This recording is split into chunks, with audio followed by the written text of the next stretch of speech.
Good morning, everyone. Thank you for joining us on this Facebook Live. I'm Kwon. Don't forget, before we get started, we have a lot to get through today. So before we get started, I wanted to let you know you can always watch this and listen to this on your own time just by visiting our InForum YouTube channel. We do have one of those, so if you haven't subscribed yet, maybe you should, because then you can get notified when we post. You can also find it on your favorite podcast platform, or you can search inforum.com/podcast and click on InForum Minute. Wow, that was a lot. Okay, let's get to it. So today, before we get to our breaking stories, I wanted to let you know that, of course, it's the first day of school for the last few districts here in our area. So starting with DGF, police there are warning drivers about kids walking and biking their way to school. Of course, this is a really good reminder for drivers. They're asking you to not stop in those bus zones, and they're also warning you to keep in mind of construction that's happening near the school there and to not park in the area that's been marked off in red. So that would go from 1st Street Northwest to 2nd Avenue Northwest, which is on the west side of the building. And then East Grand Forks students are also going to be having their first day of classes today, and the district is telling families right now to get ready for 2 options for their children as part of its safe return to learning plan. So our reporter Jenna Scott was out there live for us this morning, and she was telling us that, you know, of course things are seemingly back to normal since the start of the pandemic, right? But of course a lot of these districts are keeping COVID in mind as they do start off the school year. So right now EGF is going to be starting with 5 days of in-person learning as normal. And then temporary hybrid and distance learning, those are still on the table in case there's a spike in COVID cases again. But those students are have already started as of just like 7 minutes ago, and they'll be there until 2:45. Middle school, senior high school students, senior high students kick off classes at 8:30. Middle schoolers wrapping up at 3:17. High schoolers wrapping up their day at 3:22.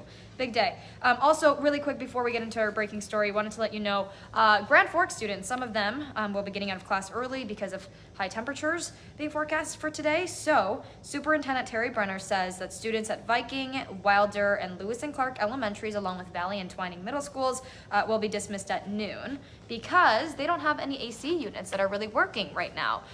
But don't worry, they are still in the process of getting those AC units up and running or getting some new ones, so that should be fixed, but it's going to take a little while. We're talking 2 to 3 years. That's what the plan is looking like. Also wanted to let you know all after school activities in Grand Forks are also canceled. Okay, let's get you caught up on the breaking story that we were following from overnight. It was out of Fargo, as police are now investigating another crash involving one car. So this happened right by a house just off of 10th Street South, right around 2 this morning, just a few blocks east of the Agassi building. Now, an eyewitness actually tells us that the driver crashed into a truck, crashed into another car, and then came to a stop then. Well, after the crash, our photographer told us that he saw police kind of searching inside the car with flashlights and things like that, but of course we were never able to find out what exactly they were looking for. So we do have a message into Fargo Police right now asking, you know, if anyone was hurt, how many people were inside the car at the time. So of course we'll bring you that update once we learn more here. But we wanted to also let you know this is now the second crash in as many days that Fargo Police are now investigating. So if you remember on First News yesterday, we told you about a crash which happened at the intersection of Main and 43rd and a half Street South. So we know now that 26-year-old Cody Thomas thought he was being followed from a bar. He turned a little bit too fast on a corner, and then the car tipped over on its side. He was arrested for DUI. His passenger also had to go to the hospital for some injuries to the spine and to the head. And so we're trying to figure out how that person is doing this morning. But just kind of an interesting correlation there. 2 crashes back to back.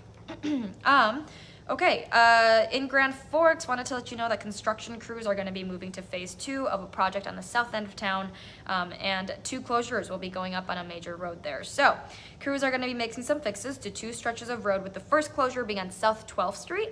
Then that's going to be from 24th to 25th Avenue South. Second closure is on 24th Ave South from South 12th Street to South Washington Street, right by First National Pond. And this whole project should be wrapped up by the end of October. Drivers on Highway 10 just west of Detroit Lakes will also be facing some lane closures starting today, going both ways. That's going to be in place daily from 6 in the morning to 7 at night, and all of that should be coming to an end by Thursday. Also in Moorhead today, crews are going to be opening up a busy road slowly, and that busy road leads to downtown. So we are learning Center Avenue right between 4th and 5th Street, which runs right by the mall there, is going to be open in time. It should be open right now, in fact. And those intersections probably have all-way stop signs right now for traffic control, but we do know that they are going to be putting in some stoplights there eventually. So the construction's then going to move to 6th Street through 8th Street next week, and that will last until October. All right, let's go and talk about some national stories today. Your national headlines. Well, former President Donald Trump is getting a major legal victory this morning when it comes to that investigation into the FBI raid at his Mar-a-Lago home. So we know that a judge has now granted a request from his legal team to appoint a special master that we've been telling you about on First News to review those documents that have been taken by the FBI. So that means the Justice Department will now need to temporarily stop reviewing those documents. And the DOJ right now, their argument is, a former president can't make this request, but the judge says the Supreme Court hasn't settled this issue. So wanted to let you know that a federal judge did grant that request. Also today, Liz Truss is going to be succeeding Boris Johnson as the UK's next Prime Minister and Conservative Party leader. If you didn't know, Boris Johnson did resign from office back in July after some scandals that hurt his administration. So Liz Truss beat her challenger by more than 20,000 votes. So after securing that win, she even congratulated Johnson for some of his accomplishments, including the rollout of the COVID vaccine and standing up to Russian President Vladimir Putin. So I wanted to let you know that was happening in the UK. Also, this is a story coming out of Somalia, and we're hearing from the humanitarian chief of the United Nations that they're pretty close to a full-blown disaster, is what he called it.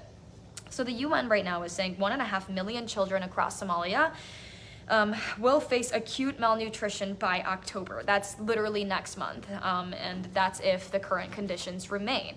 So the situation is believed to be worse than the 2010 to 2011 food crisis that we saw due to an unprecedented failure of 4 consecutive rainy seasons, decades of conflict, mass displacement, and severe economic issues.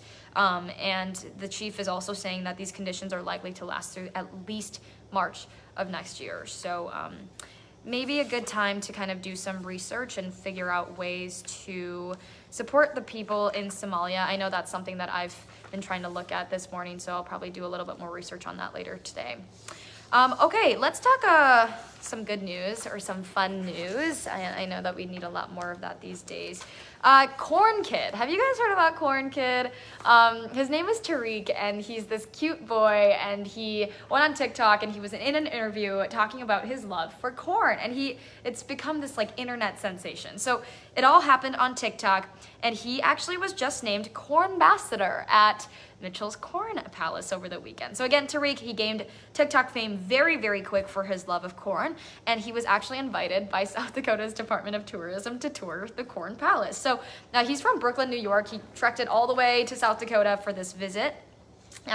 There, he got to eat some fresh corn on the cob, and in this interview that made him go viral, he was saying, what did he say, Lydia? Like, he really liked the butter on that corn. His life changed when he added the butter on his cob.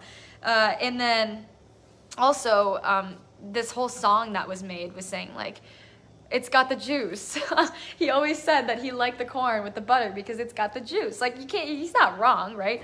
I just think it's so funny. So if you haven't checked out that video, you need to go check it out. But anyway, so he was also presented with this statue of Cornelius, which is the palace's mascot.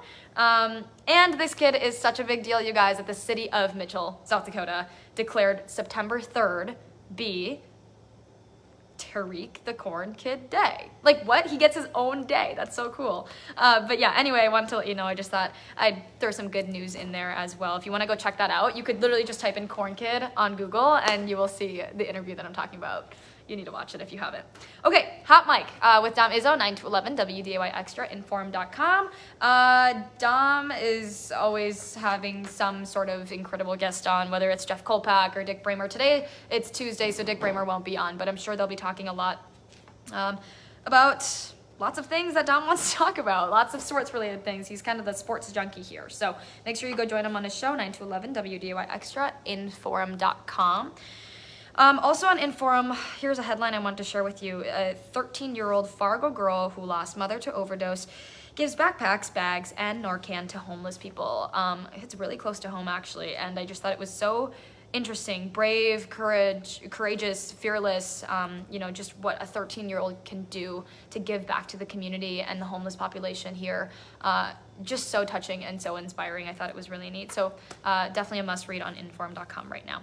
Also, before we say goodbye, wanted to let you know right now, if you step outside and you're seeing a little bit of a haze in the sky, that's okay, don't freak out. It's just coming from a lot of the wildfires out west, like in California, the Fairview fire, we know, as of this morning, last check, it burned around 2,000 acres, I want to say. So a lot of that wildfire smoke is kind of shifted on over to our way, and which could explain the sunset that you saw last night with the really vibrant red sun. And then there's also sunrises this morning, which are a little bit hard to tell just because of that smoke in the air. So if you are a little bit sensitive when it comes to breathing out in smoke, maybe you have asthma or something that you're just sensitive to when it comes to air quality, then maybe just keep that in mind. Be mindful that there is some smoke in the air today as you start your day. All right, okay. That was everything for today. Don't forget, for 99 cents a month for your first 3 months, you can get an all-access pass to InForum.com. It's something that our team definitely swears by. We look at InForum.com all the time, and you also get access to our partners as well. Also, not to mention, you get access to things like sports, weather, everything else. You can live stream on there, anything really. So all you have to do is go on inform.com/subscribe, and you can sign up to get that deal. All right, remember to join us for our evening newscast. We're going to get you covered at 4, 5, 6, 9, and 10, and then we'll be back here tomorrow morning from 5 to 7. All right, everyone, hope you guys have a great day, and we'll see you guys back here tomorrow morning. Bye.